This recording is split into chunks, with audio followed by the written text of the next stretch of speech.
Hari ini Handiclear Club Show mengundang seorang the bestnya UMKM di Bekasi.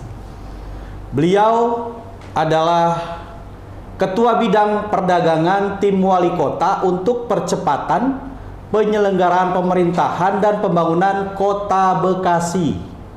Selain itu, pastinya beliau telah membina 5.000 UMKM.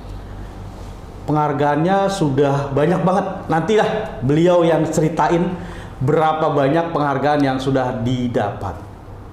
Bersama saya ada Bapak Benny Tunggul, MM PhD. Kalau saya biasa manggilnya Om. Jadi kita biar lebih akrab, loggers biar lebih dekat dengan Om Benny Tunggul. Siap. Sehat Om? Sehat, alhamdulillah. Kalau kita kan sama-sama Bataknya Horas ya, gitu ya Om? Horas. Aduh Om, nggak sedih kan ya Om ya? Semua aman-aman saya, tenang aja. Tenang aja ya, oke. Ini live ya. Iya, betul. Yang tadi aku baca, UMKM itulah kemandirian usaha ya. Pilihan orang yang optimis dan menantang. Usaha kecil dan menengah itu atau UMKM mempunyai peran yang strategis dalam pembangunan ekonomi nasional.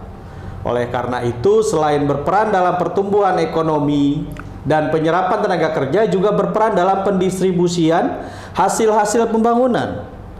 Dalam krisis ekonomi yang terjadi di negara kita beberapa waktu yang lalu, banyak banget usaha berskala besar yang rontok sampai ke akar-akarnya, bahkan menimbulkan stagnasi, berhenti aktivitas. Tapi kalau sektor UKM itu terbukti lebih tangguh dalam menghadapi krisis tersebut. Mengingat pengalaman yang telah dihadapi oleh Indonesia selama krisis, kiranya tidak berlebihan apabila pengembangan sektor swasta itu difokuskan kepada UMKM ternyata. Ya, dan terlebih lagi unit usaha ini seringkali terabaikan Om. Ya. hanya karena hasil produksinya dalam skala kecil dan belum mampu bersaing dengan unit usaha lain. Saya nggak sependapat sebenarnya, loggers ya. Saya nggak sependapat. Karena mau ngomong apa juga, ya UMKM itu sudah dibuktikan tidak bisa dirontokkan oleh kondisi apapun. Ya. Nah, tentunya para praktisi UMKM ya pengen tahu seberapa kerennya ya diri kalian, seberapa kerennya para praktisi ya, para penggiat UMKM, bahkan katanya udah sampai adang ekspor. Nanti kita ulas. Tapi Om, tolong Om kenalin dulu Om siapa. Kalau saya sih wah udah kenal banget deh. Siapa sih yang nggak kenal Om Benny? Silakan Om. Ya, nama saya Benny Tunggul. Saat ini saya bertugas di pemerintahan Kota Bekasi sebagai ketua bidang di Kota Bekasi. Itu ada namanya Tim Wali Kota untuk percepatan penyelenggaraan pemerintah dan pembangunan. Tim ini dibentuk oleh Wali Kota sebagai think tank ataupun untuk dalam proses pembangunan, membantu dinas-dinas untuk mempercepat. Ada 45 poin yang diberikan kepada kami tugas oleh Wali Kota untuk mempercepat yang awalnya adalah janji daripada waktu kampanye politik, tapi ini menjadi satu program pemerintah dalam rencana pembangunan Kota Bekasi, sehingga masa yang akan diberikan kami selama beliau ada tugas sampai akhir ini menjadi terpenuhi secara total, dan yang paling poinnya adalah bisa mensejahterakan Kota Bekasi sehingga Kota Bekasi mempunyai nilai kompetitif di antara kota-kota yang lain. Wow. Om minum dulu Om. Oh, siap. Tapi ini saya sobek brandnya. Ya pasti. Karena ya pancingan Om. Ya mudah-mudahan yang punya minuman ke depan. Iya benar. Ada mereknya A, terus banyak banget deh. Yo yang punya minuman silahkan di Logam TV. Siap. Nanti saya bantu lah. Saya hubungin beliau. Om,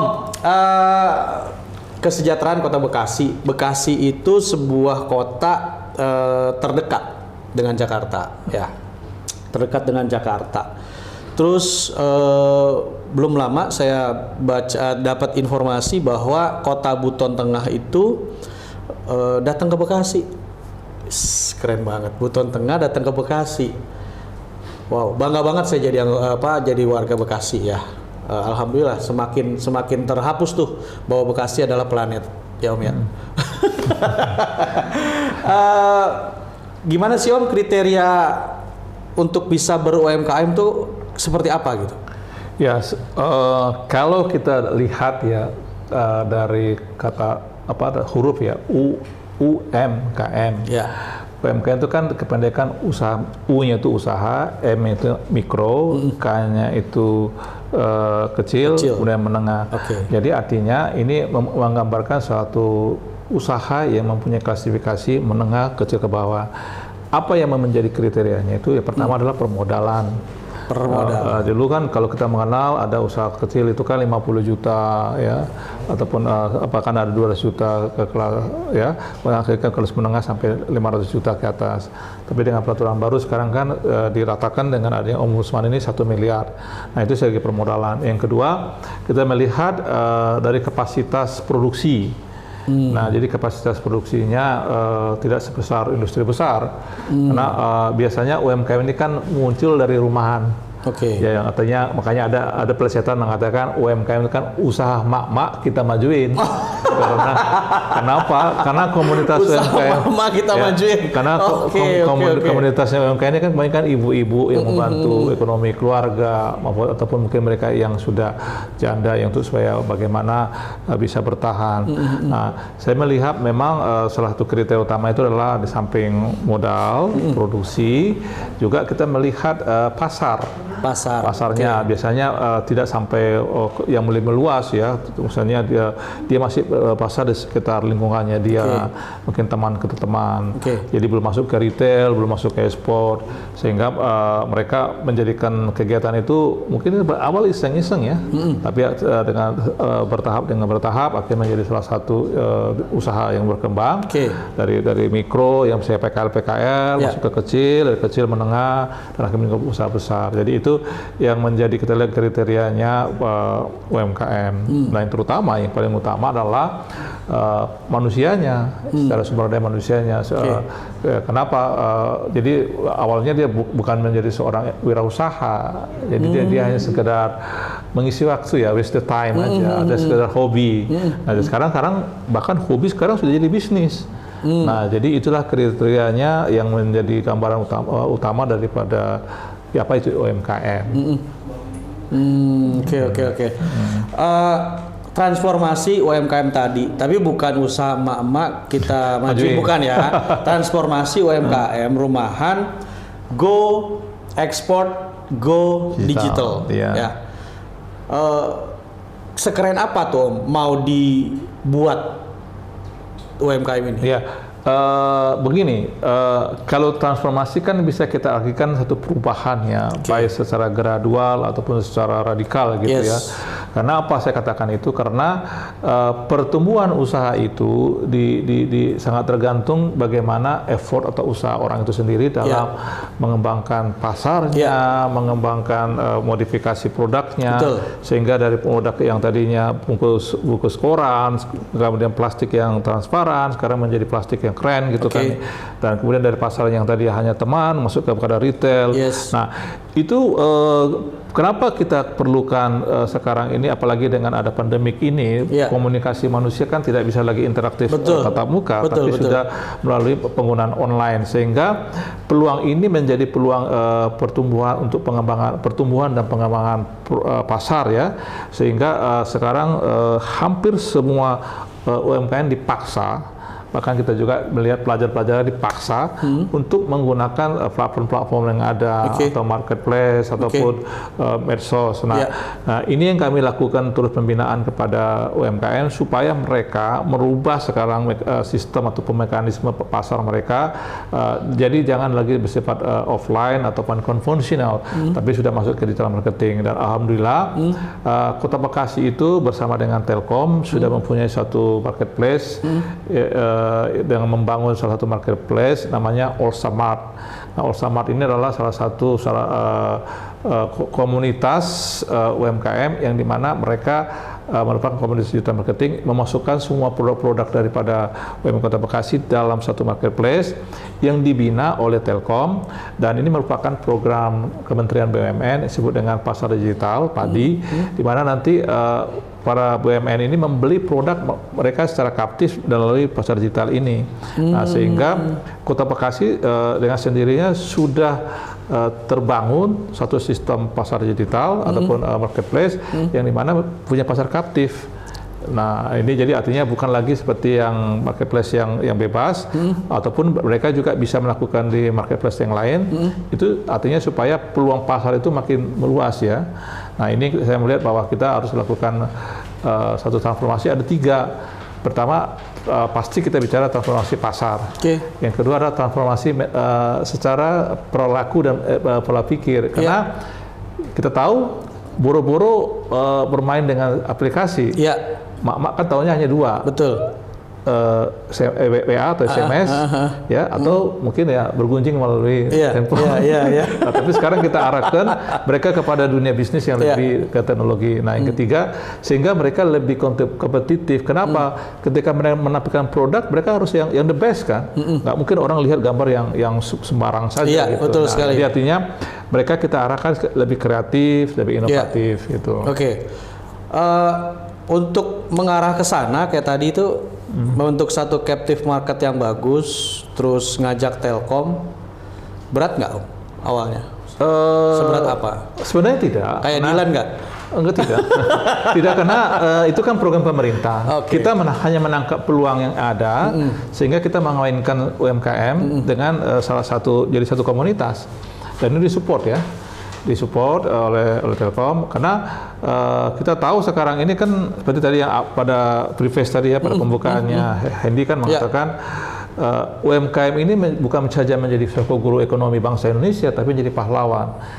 Lihat fakta tahun 98 ketika semua rontok perusahaan sama dengan sekarang, tapi UMKM malah menyumbangkan GNP satu pendapatan pada pemerintah yang tinggi. Kenapa? Karena ketahanan ekonomi itu ada di tengah keluarga yang membutuhkan satu ketahanan ekonomi keluarga kan. Tapi itu menjadi satu kontribusi. Sekarang contohnya dalam 2 tahun ini Kota Bekasi ketika mengalami decline karena pandemi pendapatan daerahnya, kita malah positif. Siapa pahlawannya? UMKM. Nah, ini artinya kontribusi UMKM itu bukan saja menambah tenaga kerja, tapi juga menambah pendapatan asli daerah sendiri. Berarti yang di Bekasi itu UMKM ini didominasi sama siapa tuh? Apanya maksudnya? Ya, secara segmennya, usianya. Jadi gini. Memang secara komunitas ya, kalau kita lihat ada angka 10, maka kita akan menemukan 9 ini adalah perempuan. Nah, kalau bicara perempuan, berarti kita bicara kembali kepada habitatnya. Berarti ada 3. Pertama, ibu-ibu, artinya rumah tangga. Ya. Kemudian ada yang bicara sebagai anak. Sekarang kan anak remaja kan banyak kan ya, dengan ibu, artinya perempuan yang aktif ya. Nah, artinya perempuan yang aktif itu seperti orang yang bekerja punya usaha lain ataupun punya kegiatan hobi. Nah, yang ketiga ya, ini pertemuan antara ibu-ibu dengan wanita-wanita karir yang mempunyai peluang-peluang usaha. Nah, tapi yang ketiga ini menarik bagi saya. Sekarang ini tumbuh adalah saya baru membentuk 500 ibu-ibu. Mereka ini adalah perempuan penggerak keluarga. Siapa itu? Penggerak keluarga. Nah, siapa itu? Mereka-mereka yang mengalami kehidupan sebagai janda, yang ditinggal suami, atau mereka-mereka yang mengalami kondisi-kondisi sosial, tapi akhirnya kita bentuk menjadi entrepreneur. Jadi saya sudah lakukan pelatihan kepada mereka. Pelatihan ini bukan hanya keterampilan, tapi mereka juga kita bentuk menjadi seorang wirausaha. Sehingga peluang mereka itu bukan untuk mereka sekedar mendapatkan nilai ekonomi tambah ekonomi, tapi mereka juga mempunyai nilai secara sosial. Mereka bisa berkembang menjadi seorang entrepreneur. Dengan digital tadi? Nah, itu berproses. Kenapa? Berproses, karena saya katakan berproses, karena kan dia harus menciptakan produk dulu kan. Produk kan kalau kita produknya apa? Mereka ya, itu? di kita itu kan ada 12 klaster. Oke. Tapi memang dominasi yang sangat tinggi itu adalah makanan minuman. Oh, kuliner tetap ya. Baik kulineri, ada yang bentuk produk-produk yang eat to read, ready to eat. Ya, ada yang apalagi sekarang kan kita tahu banyak sekarang platform yang bisa antar jemput ya. Saya nggak boleh merek ya. Antar jemput sehingga mempermudah kan. Kemudian kita ada platform yang bisa mempromosikan kan. Nah, ada juga yang handicraft ya, kayak misalnya sekarang ini kan lagi banyak orang pakai masker nih. Nah, seperti perempuan kan pakai masker kan, kalau yang pakai kerudung atau jilbab nah yang konektornya itu kan banyak laku. Kemudian lagi sekarang banyak orang yang pakai aksesoris handicraft ya. Kemudian ada juga fashion. Nah, kemarin itu alhamdulillah tahun 2021 salah satu UMKM kita yang sudah banyak berlalang buana dalam arti fashion show di luar negeri itu mendapatkan penghargaan dari Aprindo, salah satu UMKM kelas menengah yang terbaik. Rencana mungkin di tahun depan akan menjadi salah satu yang dalam acara internasional, kita ada acara di Bali, akan menjadi salah satu UMKM yang akan menampilkan produknya ya. Dan dia basis produknya itu bahan etnik ya. Jadi ini satu hal yang kita lihat sebenarnya jangan, karena gini, kesalahan daripada pelaku UMKM itu melihat UMKM itu hanya sesuatu usaha kecil ya, artinya sesuatu iseng-iseng. Yang kedua, UMKM itu bukan produk. Tapi ingat ya, UMKM itu adalah bisnis. Jadi bisnis itu artinya dinamis ya. Kita harus bertumbuh berkembang secara SDM-nya, tapi juga produknya harus mempunyai nilai yang kompetitif. Karena contoh gini, ada makanan A, makanan B, satu yang pabrikan yang jumlahnya sudah massal, kita yang sama sejenis misalnya kentang kentang goreng, french fries ya, kentang goreng ini. Nah, tapi ini pabrikan, karena Indonesia bisa produksinya 1 juta dalam satu bulan. Ini kita hanya katakan 1.000, tapi kita kan harus menjadi kompetitif. Pertama mungkin dari segi penampilan, packaging, ya. Betul. Kalau tes sudah sama tes. Yang kedua di price. Nah, artinya ongkos produksi sini, ongkos produksi sini. Nah, yang paling menarik adalah kalau kita bicara di sini mungkin dia bisa ke retail karena bisa masuk kemana-mana, tapi kita kan berkompetisi di sini apa? Nah, kita ciptakan pasar baru. Nah, artinya mungkin di sini pertama kita bisa ke digital marketing tadi ya, yang tadi. Nah, yang kedua ekspor. Alhamdulillah sampai saat ini Kota Bekasi sudah masuk ekspor. Ya, ekspor ke Turki sudah masuk, kemarin produknya ke New Zealand sudah masuk. Besok ke Rumania, Rumania plus ke China ya. Saya besok tuh baru saya kemarin bawa teman-teman UMKM ke Tasikmalaya, studi banding itu adalah charcoal, itu kayak briket arang itu. Besok 2 kontainer akan dikirim ke mana? Ke Rumania. Artinya UMKM itu jangan dipikir suatu pekerjaan hanya sekedar untuk jual beli saja, tapi itu bisnis ya. Jadi teman-teman UMKM ingat, ini bisnis loh. Bisnis yang Anda bisa bukan hanya melihat nilai jumlah uang besar, tapi yang bisa memperluas networking. Nah, ini yang kita lihat. Nah, makanya tadi kalau lu bilang Buton bisa ke sini karena melihat kan informasi pertama itu adalah saat ini adalah melihat fakta-fakta yang ada di dunia di dunia media sosial. Betul. Alhamdulillah kami 2 tahun ini sudah melakukan rutin secara setiap minggu yang disebut dengan webinar. Webinar pertama kami bentuk adalah masalah masalah apa itu UMKM dengan segala pernik-pernik masalah produk, masalah ini dan lain. Nah, kami sudah masuk kepada tingkat ekspor dan narasumbernya itu ada dari duta besar, ada dari konsulat jenderal, ada dari ITPC. Nah, sehingga kami membuka peluang kepada UMKM untuk bisa ekspor. Nah, kami baru saja kontrak dengan Brazil, itu sebesar 20 M. Itu produk dari UMKM, ya. Dan itu sudah terkontrak. Produk apa aja? Atau ada produk kemarin itu UMKM berkolaborasi dengan salah satu industri dalam pembuatan alat suntik ya, glove ya. Nah itu kemudian masker itu dikirim ke Brazil. Artinya jangan melihat UMKM itu hanya hal-hal pernik-pernik ya. Tapi kita lihat UMKM itu karena ada kata M menengah ini artinya dari modal itu sudah di atas 1 miliar kan. Oh, 1 miliar ya? Iya, kalau masih meninggal, kategori kecil UMKM. kan, ya kan ya. Tapi sekarang ada yang kelas kalau dia di bawah, katakanlah di bawah 2M atau 3M, itu masih kecil. Artinya apalagi dengan peraturan secara umum baru ini. Nah, artinya sebenarnya peluang UMKM inilah menjadi kekuatan ekonomi bangsa ini yang paling dominan ya, potensi besar di samping koperasi. Kenapa? Beda koperasi kan kita melihat ada perbedaannya itu karena mereka punya anggaran dasar, anggaran rumah tangga yang secara komunitas terikat dalam satu badan hukum yang mereka yang akhirnya terikat dengan aturan sendiri kan. Kalau dalam UMKM kan apa yang Anda inginkan itu yang Anda lakukan. Apa yang ada di sekitar Anda itu yang ada tantangan Anda gitu. Sehingga dinamikanya itu tergantung bagaimana kita kreativitas, bagaimana kita berinovasi, dan yang terutama peka nggak Anda terhadap lingkungan Anda, sehingga bisa perubahan itu terjadi. Karena apa? Karena ditentukan oleh situasi yang ada ya. Wow, keren. Ya, jadi gitu. Jadi maksud saya jangan menganggap rendah UMKM. Wow, jangan menganggap rendah UMKM karena di situ banyak potensi. Iya.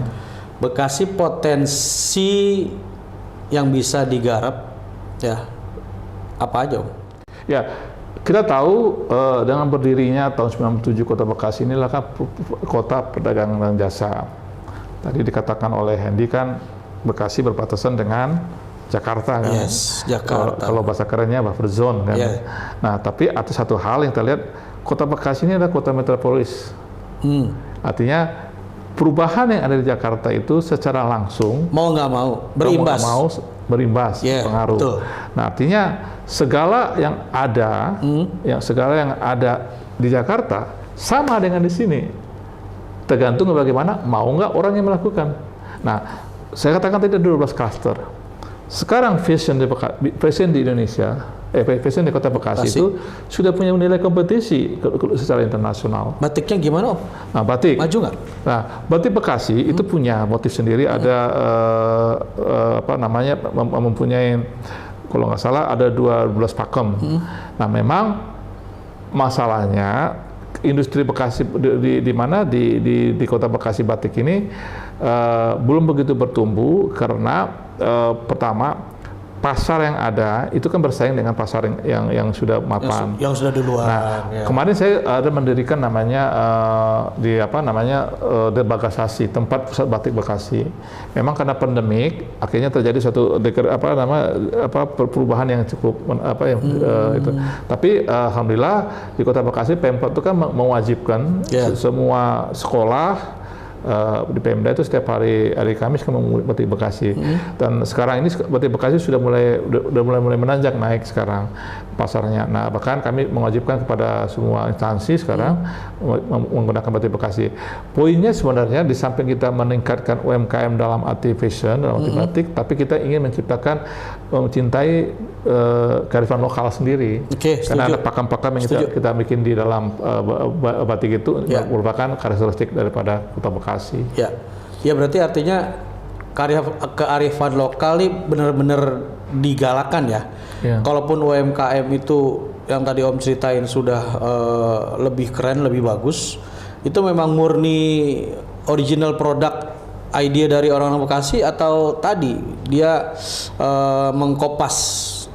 Jadi kalau batik itu kan lahir dari bicara kearifan lokal ya, lahir dari kultur masyarakat. Contoh, kita ikan gabus, itu kan kultur kita secara kuliner.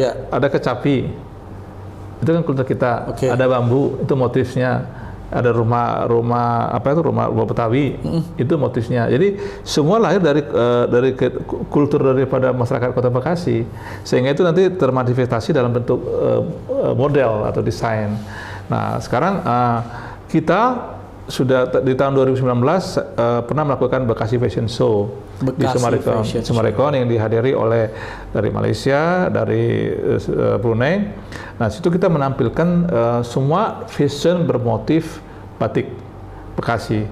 Contoh, ada bentuk baju hijab kan, yang modern sampai sari, tetap dipadukan dengan batik Bekasi. ada baju-baju casual Ya. dipadukan Bekasi.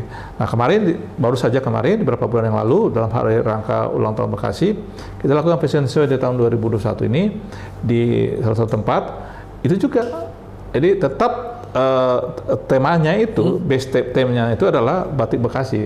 Sehingga gini loh, kita berharap batik Bekasi ini bisa sama posisinya dengan batik-batik lain. Saya belajar dari pengalaman Cirebon. Terus mie. Saya ya Trusmi. Yes, betul, terus mie. Kalau orang ke Cirebon pasti ingat Trusmi toh. Yes. Sebenarnya saya dari tahun sebelumnya, sekitar tahun 99 saya Trusmi itu kecil. Tapi karena konsistensi daripada memang didukung oleh pemerintah, kemudian konsistensi daripada pengrajin, sehingga batik Cirebon itu menjadi satu branding khusus gitu kan, mengalahkan branding batik Pekalongan, batik Solo, batik Jogja. Iya betul. Nah ini menjadi satu harapan kita, batik Bekasi ini bisa menjadi menjadi sama dengan batik-batik nasional lainnya, walaupun berbeda karakter ya. Karena batik Bekasi ini lebih karakternya kepada masyarakat Pantura, warnanya lebih menyala gitu. Oh gitu. Iya. Iya. Di Bekasi itu anak muda banyak banget ya, Om ya? Wah, sangat banyak. Hampir, kalau nggak salah dari hasil sensus penduduk itu hampir 36% anak muda sekarang. 36%? Hampir 30% anak muda. Udah diajakin belum, Om? Untuk masuk ke MKM? Ini yang satu hal yang menarik ya. Oke. Insya Allah di tahun 2022 ini saya akan menciptakan 5.000 milenial yang di mana berasal dari mahasiswa dan SMA masuk kepada dunia usaha. Saya kerjasama dengan Asosiasi Perguruan Tinggi, bekerjasama dengan Kementerian Tenaga Kerja, kemudian bekerjasama dengan Kadin, dan bekerjasama nanti dengan BRI, sehingga nanti terjadi ekosistem yang terus yang menyatu, sehingga mempunyai outputnya nanti para pelajar-pelajar atau para mahasiswa yang begitu sudah tamat tidak lagi mencari kerja, tapi menciptakan lapangan kerja. Setuju. Kenapa mereka harus ber-UMKM? Gini, kita melihat situasi sekarang ini kan pandemik. Oke. Pandemik ini membuat dampak besar. Ya. Artinya muncul dunia baru. Bukan. Semua industri kan mengalami goncangan. Ya. Karena mungkin karena pertama ordernya kurang, akhirnya terjadi PHK. Nah, nggak mungkin kita paksakan berarti orang, peluang ya? Iya, kita mungkin paksakan dalam situasi begini masuk lapangan kerja. Tapi ini menjadi peluang baru di mana kita ciptakan sekarang para milenial mahasiswa ini menjadi lebih mandiri gitu, sehingga mereka kan ada 3 kan karakter anak muda kan, kreatif, inovatif, dan selalu ingin mencari yang baru. Nah, sehingga ketiga ini kita jadikan menjadi satu peluang mereka menjadi wirausaha. Belajarnya kemana, Om? Nanti kita ada pelatihannya. Nanti ada pertama kita latihkan pelatihan sertifikasi profesi. Unitasnya udah bikin belum? Ini lagi saya bentuk. Tapi sebelumnya saya sudah bentuk juga, tapi kecil-kecil ya. Karena saya belajar begini. Sekarang ini banyak anak muda jadi crazy rich ya. Crazy rich ya. Saya belajar kenapa mereka bisa menjadi crazy rich. Sementara mereka tuh nggak pernah, artinya gini, nggak pernah sampai belajar manajemen.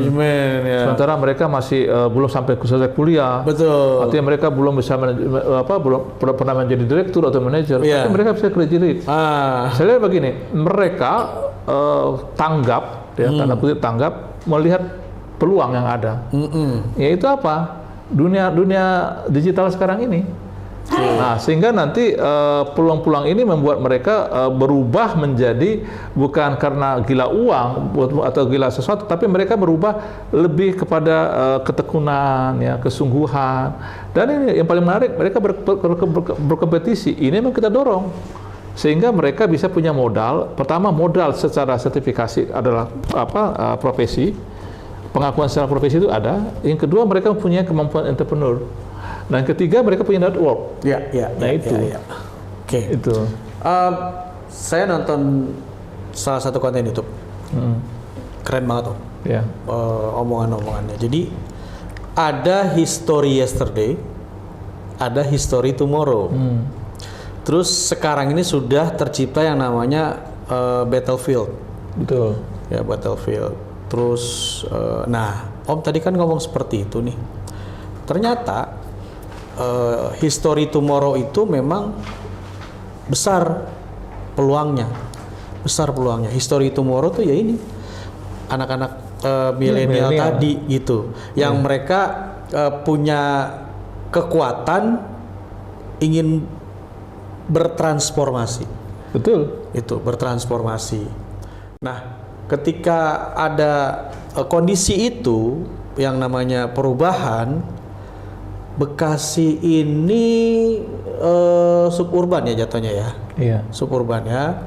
Terus lokalnya itu kental banget ya Om, kental banget. Kalau bicara Bekasi itu sampai mana sih Om? Targetnya itu Bekasi mau sampai mana? Mau sampai apa Cikarang kah atau hanya mau main di kota aja atau gimana? Gini loh, jangan lihat kata Bekasi atau bicara Bekasi itu melihat secara geografis. Oke. Jangan lihat secara sosiologis. Oke. Artinya secara kesukuan atau apa. Jangan lihat Bekasi itu melihat seakan-akan terkotak-kotak dengan kehidupan masyarakat yang mungkin adanya kelompok ekonomi. Iya, iya. Saya melihat Bekasi, ya, saya melihat Bekasi itu ada di Rusia. Bekasi itu ada di Amerika. Gitu ya Om ya? Bekasi itu ada di mana-mana. Saya harus ketawa atau senyum aja nih Om. Nah, apa itu yang mewakilinya? Bukan secara manusianya, tapi nanti ada, misalnya nih, kita Bekasi misalnya ada makanan seperti kue cincin, produksi dari Bekasi, made in Bekasi ada di Rusia. Oh, gitu. Artinya secara kompetitif Bekasi ini punya nilai tawar yang bukan hanya nasional tapi internasional.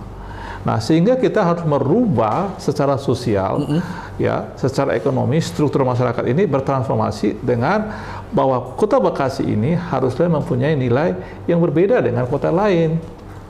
Makanya sekarang ini UMKM sudah kami transformasi bukan lagi industri rumahan, bukan lagi sekedar hobi, tapi sudah masuk ke dalam dunia digital marketing. Kenapa? Itu bicara network.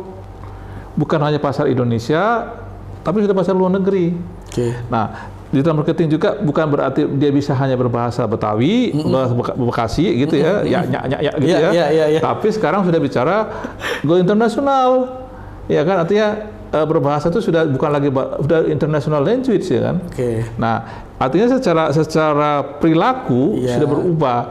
Nah ketika kita bicara ekspor, berarti kita sudah punya environment-nya kita, social environment itu berbeda. Ini yang saya berharap UMKM di Indonesia itu, makanya sekarang tahun ini kan kami dapat 3 penghargaan. Ada penghargaan dan juga yang baru sekarang ada penghargaan yang berhubungan dengan berhubungan dengan, kami sudah dapat penghargaan tentang bagaimana kehebatan kemampuan kami dalam berkomunikasi dalam dunia digital, dalam berkomunikasi dalam dunia online. Ya, kami dapat penghargaan kemarin dari Mark Plus ya. Karena Mark Plus kan bicara masalah marketing kan, bagaimana pemasaran. Nah, itu sudah dapat penghargaan kemarin. Artinya wajarlah kalau misalnya beberapa daerah itu melihat Kota Bekasi ini sebagai daerah pembelajaran. Karena apa? Perubahan totalnya itu sudah nyata. Jadi kata Bekasi kota metropolis itu menjadi suatu lifestyle dalam kehidupan UMKM juga. Ngeri ke Bekasi ya. Iya. Jadi jangan melihat, karena saya berubah ya, memang jujur ya Pak Bang Hendy, saya merubah UMKM itu jangan dianggap sesuatu pekerjaan yang hanya kecil, konsep kecil, akhirnya jadi KT terus, jadi bonsai terus, enggak. Ya kan? Kalau bonsai bisa dijual ya Om. Jadi harus melihat UMKM itu harus melihat I am a businessman, I am a business girl. Jadi kan how to get the word from my product gitu. Jadi jangan melihat, aduh saya begini-begini aja. Cuan itu dapat kalau kita sudah bisa menguasai dunia ini. I love cuan. Tapi nanti di backup kan ya Om ya? Ya, kita dari supaya bisa encang saya ini yang orang Bekasi ke Rusia bisa di backup kan ya? Ya minimal bahasanya ntar alhamdulillah saya hampir 2 minggu ini kan terus mendampingi para UMKM ketepatan kita ada tamu dari Rumania nih. Oke. Kemarin saya dampingi ke Bali, saya dampingi ke Tasikmalaya. Mendampingi itu begini, pasar itu kan sudah jelas nih, pembelinya sudah jelas. Ya. Salah satu masalah kan komunikasi. Oke. Ya, alhamdulillah saya bisa lah bahasa Inggris ya. Ya. Little I can lah. Ya, little si icon ya. Iya kan? Little I can lah ya. Ya. Tapi, nah akhirnya saya memediasi ke mereka sehingga terjadi transaksi.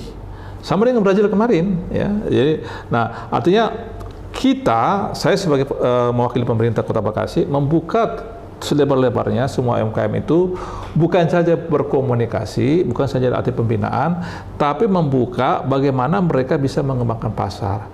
Salah satu buktinya kemarin Mutiara Sahara itu dimiliki oleh teman UMKM 2 ibu-ibu. Mutiara ya, Sahara. Iya. Itu produksinya adalah Arabian rice, yang beras Arab yang sudah bisa eat. Sekarang sudah di Turki.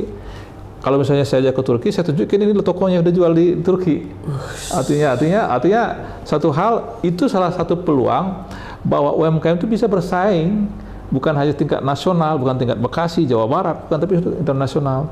Nah, besok ini saya akan kita akan buka di Rumania salah satu galeri, jadi Rumah Indonesia untuk nanti semua UMKM itu masuk produk ke situ sehingga dipamerkan itu. Di Rumania? Ya kan karena di Eropa itu ada 3 pintu. Turki itu pintu yang sebelah timur sini ke Asia sini, Belanda di tengah, yang sebelah tenggara sana kayak misalnya Ukraina, Hongaria, Serbia sampai ke Rusia, sampai ke China, pintu sini. Nah, saya buka pintu sini dengan pintu yang sebelah kiri dengan pintu sebelah kanan. Kenapa? Karena kita berperangnya jangan ke tengah. Susah perangnya kalau dari kiri kan kalau kertas akhirnya keresap ke tengah kan. Mau setuk. Iya. Jadi kan akhirnya ngelebar gitu kan. Jadi kalau dalam perang itu katanya jangan kamu serang di tengah. Betul, pinggir dulu. Iya. Habisin dulu amunisi di sini sehingga sini gitu kan. Iya, gitu. Benar-benar. Terus logam TV yang mana, Rumania apa Turki diajaknya? Sebenarnya juga salah satu yang kemarin saya bicara sama pengusaha China dengan pengusaha Rusia, mereka lagi cari aluminium. Aluminium. Hanya kemarin saya telepon salah satu pengusaha aluminium di Bekasi. Malah mereka bilang ada permasalahan supply ya. Mungkin supply karena mereka mungkin produksi mereka bahan bakunya kurang karena gangguan, karena ada peristiwa di Afgan ya, karena yang cerita. Jadi kemarin saya mau kunjungan ke aluminium ke situ karena saya tetap akan kembali ke Bekasi ya, walaupun potensi Bekasi. Tapi memang, nah ini satu peluang besar.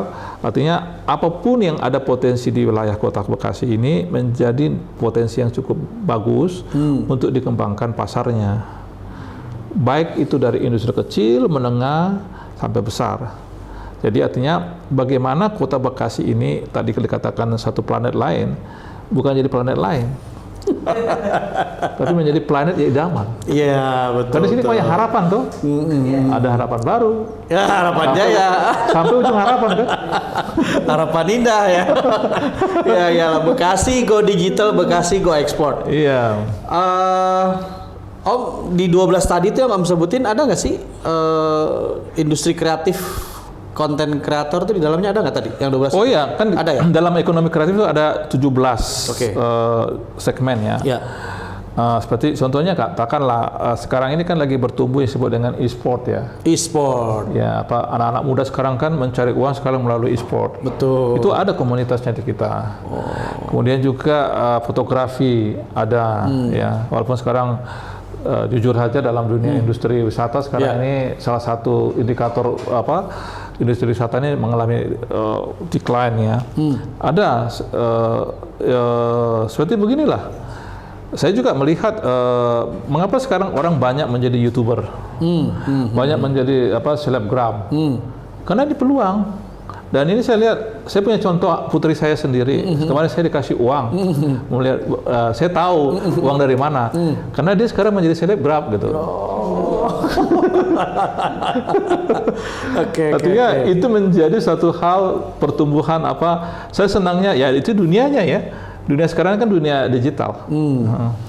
Gimana cara ngemasnya antara UMKM digitalisasi? Karena Bekasi itu si siapa Keanu ya, Keanu tuh kalau nggak salah dari Bekasi tuh, dia konten kreator. Sekarang udah mungkin go internasional gitu, dari Bekasi juga gitu. Terus antara yang kemarin meninggal juga kan dari Bekasi kan, Jatiasi. ya betul yang kemarin Di itu dia. ya. Betul. Nah, banyak Om di Bekasi ini, teman-teman aku juga konten kreator muda tuh di Bekasi sudah mulai bermunculan gitu, Nah, kalau kita mau tarik ya, mau seberapa effort pemerintah nih, mau seberapa besar untuk menimbulkan teman-teman kreator muda Bekasi nih Om? Ya, ini saya akan berikan satu gambaran ya. Kalau misalnya Hendy dan kawan-kawan misalnya ke arah kantor pos sana, Pasar Baru, situ ada gedung dibangun tuh, namanya Bekasi Creative Center. Nanti situ akan muncul, nanti kami akan berikan satu nama, kami akan bikin namanya workplace mereka. Nanti situ akan muncul dari 17 segmen itu akan di situ nanti. Jadi nanti yang apa yang mau, misalnya kan 17 contoh misalnya fotografi, ada dunia di situ nanti. Termasuk media ini kan, kayak sekarang ini kayak YouTuber ke apa-apa ada di sana. Nanti yang berhubungan dengan handicraft ada di sana. Jadi nanti gini, kita sekarang ini lagi mencoba, apalagi pada tahap keempat ini, tahun keempat ini, salah satu tema dari pembangunan kita adalah mengembangkan ekonomi kreatif. Pengembangan ekonomi kreatif. Nah, sehingga nanti bukan saja tumbuh pengertian di komunitas UMKM, tapi juga komunitas sosial, seperti contoh anak muda, para milenial. Nah itu tuh. Nah milenial ini kan, karena yang sekarang yang lebih kaya itu sekarang tuh bukan generasi X ya, tapi Z ya. Ya kayak kita ini kan generasi Y. Makanya kalau generasi X kan, kalau ceritanya zaman dahulu saya begini pengalaman ya kan. Kalau Y ya kita nikmati aja sekarang kehidupan ini, itu kan Y kan, karena how about now kan. Tapi kalau bicara generasi Z, apa besok kita lakukan? Iya kan? History yesterday, history tomorrow. Jadi artinya satu hal ini kita tangkap gitu kan. Artinya ini menjadi sarana untuk peningkatan asli daerah, PAD kita kan, asli pendapatan daerah. Nah, artinya sehingga nanti peluang-peluang yang kita hadapi dengan adanya permasalahan pandemi ini bisa teratasi. Salah satunya adalah masalah tenaga kerja. Ya, artinya mereka akan dapat menjadikan suatu dunia baru bagi mereka, yang dimana mereka juga menjadi orang-orang yang berhasil dalam arti kemampuan hobi mereka, yang awalnya hobi tapi sekarang menjadi satu dunia bisnis mereka. Kalau yang UMKM konvensional, menurut pandangan Om akan seperti apa mereka nantinya itu? Ya, kalau saya melihat begini, kalau yang konvensional itu akan tergilas ya dengan situasi sekarang, dengan kondisi perubahan sekarang. Maka seperti saya katakan tadi, kita lagi ubah mak-mak itu menjadi lebih mak-mak milenial lah. UMKM. Iya betul. Ya, jadi mak-mak milenial lah. Mak-mak milenial. Artinya mereka terbuka kepada digitalisasi ya. Milenial, mak-mak milenial, Mahmud Abbas, ya kan, tuh di dalamnya tuh kan, tuh hasil dari kondisi saat ini gitu. Terus ketika mereka sudah melek digital, terus mereka sudah mampu mengikuti yang disampaikan oleh Menteri Koperasi Pak Teten ya, Om ya. Itu ada fase survival, fase recovery, fase digitalisasi. Terus gimana nih Om, UMKM yang sudah mengikuti arahan-arahan tersebut gitu, arahan pemerintah, lalu di tengah jalan dia jadi loose gitu. Apa yang Om bisa sampaikan? Ya, jadi begini. Teman-teman UMKM yang saat ini mungkin mengalami suatu permasalahan, misalnya seperti katakan tadi permodalan. Umum itu kata kuncinya di permodalan. Betul. Ya, itu kami sekarang ini tetap membuka peluang, ada bekerjasama dengan satu bank pemerintah untuk mendapatkan kredit usaha. Ada yang bersifat non agunan, ada yang bersifat agunan. Nah, pertama itu. Yang kedua, kita juga ada bantuan dari pemerintah daerah melalui dana bergulir ya, dia diberikan melalui BPR Patriot, banknya BPR Patriot ya, Bekasi. Oke. Itu ada bantuan. Ya. Juga dari kementerian juga ada bantuan. Ya. Jadi artinya jangan sampai, kalau bahasa kerennya don't give up ya. Sekali lagi don't give up. Artinya jangan menyerah, karena di dalam dunia usaha tantangan itu menjadi peluang. Karena kami berharap teman-teman yang ada di UMKM yang saat ini mendengar tetap berkomunikasi dengan pemerintah kota untuk mencarikan solusi. Dan yang kedua, lakukan terus komunikasi dengan teman-teman UMKM yang sekomunitas ataupun di luar komunitas, dan dapatkan fasilitas yang apa yang ditawarkan oleh pemerintah. Dan kadang-kadang teman-teman UMKM ini lalai. Kenapa? Kelemahannya di sini. Karena komunikasinya itu ada di dunia media sosial. Nah, ketika dia coba masuk-masuk itu nggak ngerti gitu.